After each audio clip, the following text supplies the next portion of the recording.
Samsung's Galaxy S25 Ultra is shaping up to be an incredible phone. But there's one decision that has puzzled many.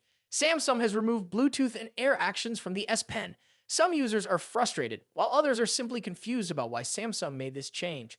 I have a theory, and while I can't say it's the absolute truth, I think it's worth considering. What if Samsung made this move intentionally to create buzz, much like Apple has done in the past? Let me explain.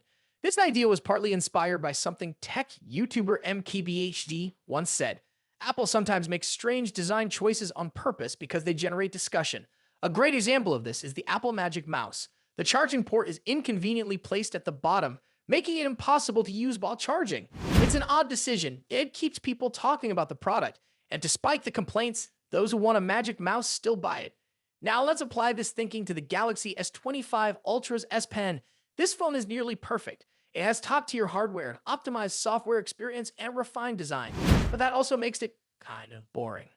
There's nothing controversial or unusual to spark debate. Just saying it's a really great phone doesn't create much excitement.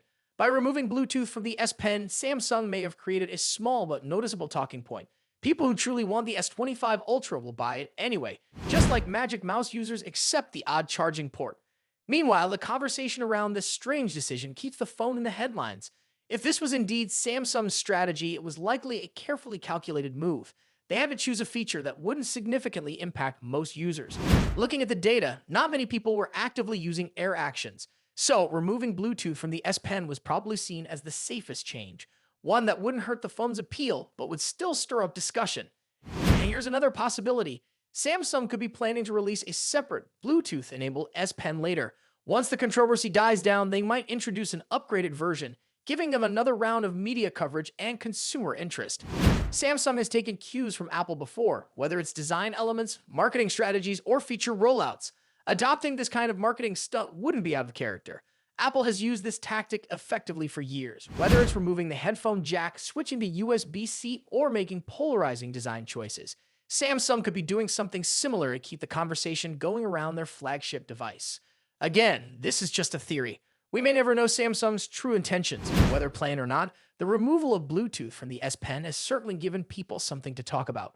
And in today's competitive smartphone market, keeping people engaged in conversation might be just as valuable as the features themselves.